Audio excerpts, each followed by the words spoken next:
के लिए हम क्या करेंगे, सबसे पहले हम एक एंगल ड्रॉ कर लेते हैं। सपोज एनसीईआरटी को ही ध्यान में रखें कि कोई दूसरा फिगर भी हो सकता है, लेकिन हम चाहेंगे कि आप बुक से समझिए और बुक को समझिए, बुक कहना क्या चाहता है, क्या दिखाना चाहता है बुक, एक्टिविटी के थ्रू या ये जो थ्योरम वगैरह हम पढ़ते हैं उसके थ्रू। तो हम बुक को ही मानते हैं कि अब बेहतर हो, ताकि आप खुद से भी बुक को रीड करके बुक की बातों को समझ पाएँ। तो सपोज़ करो ये एक एंगल है, आप ये मान लो। जब हम एंगल मान लिए तो अब हम क्या करेंगे, ये जो लाइन ए एक्स है इसको ना 5 बराबर बराबर भाग में बांटेंगे। तो यहाँ से यहाँ तक का मेजरमेंट B1, यहाँ से यहाँ तक B2, ये सारा इक्वल रहेगा। ये जो पोर्शन है ये वाला लेंथ इसके बराबर मान लिया जा रहा है। और ये B3 है, फिर ये B4 है, और फिर ये B5, B है, एनसीईआरटी बी का है तो बी कह देते हैं। ठीक उसी तरीके से फिर यही लेंथ इधर ले लेंगे, तो ये हुआ C1, फिर हुआ C2, और फिर हुआ C3, और फिर C4 और C हो गया। अब ये जो इक्वली हम डिवाइड किए, इसका मतलब है कि हमने एक लेंथ माना था ए से बी तक को, और ए से बी तक को जब लेंथ माना था तो हम क्या कर देंगे कि ये पूरा लेंथ अगर 5 यूनिट का है तो उसमें से मैंने हर एक पार्ट सेक्शंस को एक एक यूनिट का बांटा। तो यहाँ से यहाँ तक 1 यूनिट, ये 2 यूनिट, ये तीसरा यूनिट, चौथा, और ये 5वां यूनिट।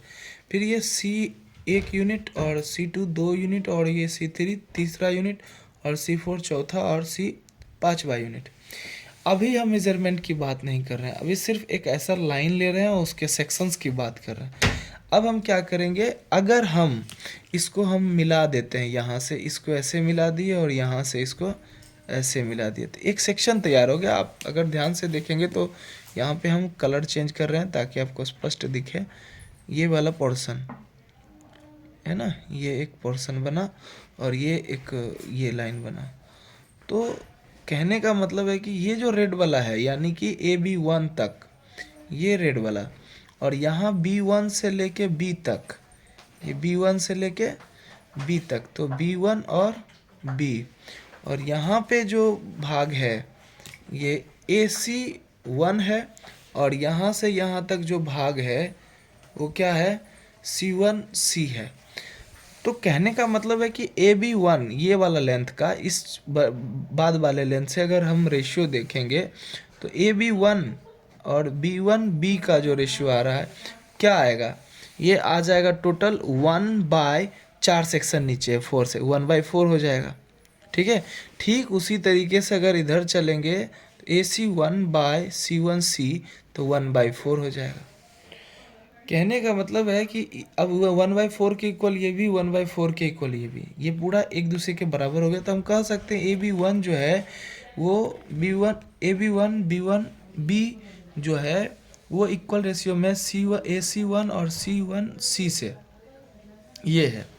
ठीक है, और हम फ्रैक्शन में यही तो बचपन से पढ़ते आए हैं कि अगर हमने कहा है 1/4, तो 1/4 का मतलब है कि कोई पार्ट मान लो P है और Q है, P/Q है 1/4, मतलब P को अगर 1 भाग मिला और Q को 4 भाग मिला, यानी कि टोटल जो रहा होगा, जिस चीज़ को हम बांटे हैं वो पूरा 5 यूनिट का रहा होगा, और 5 यूनिट में से 1 यूनिट P को मिला और 4 यूनिट Q को मिला, तब ये फॉर्म आता है।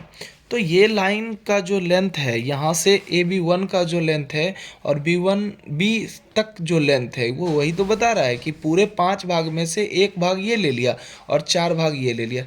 ठीक वही ये भी बता रहा है। तो ये रेशियो बना और हम ये कंक्लूजन तक पहुँचे। चलो, ये तो थेल्स कह रहा था। जैसे ही ये हुआ तो हमने ये देखा कि ये सारा जो स्थिति है ये तब हो रहा था जब ये पैरेलल हो गया था, ये तब हो पा रहा था। आप इसको मेजर कर सकते हैं, यही दिखाना चाह रहा था। तो इसी के कारण से ये होता है। अगर हम एक स्टेप और ले लें एनसीईआरटी के, मान लो कि एक भाग बता रहा है AB4/B4B और AC4/C4C।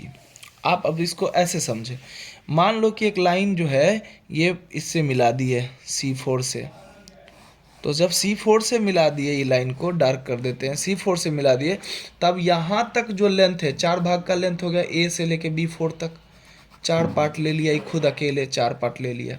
और ये भी, और इधर दे दिया 1 पार्ट, तो 1 यूनिट ये दे दिया, 4 पार्ट ये दे दिया, तो 1 पार्ट और 4 पार्ट। तो जब इसका रेशियो देखेंगे तो क्या 4/1 हो गया, और इधर भी क्या हो जाएगा 4/1 हो जाएगा। आप देख सकते हैं यहाँ भी 4 पार्ट है, तो 4 और यहाँ से यहाँ तक 1, यही समझाना चाह रहे थे।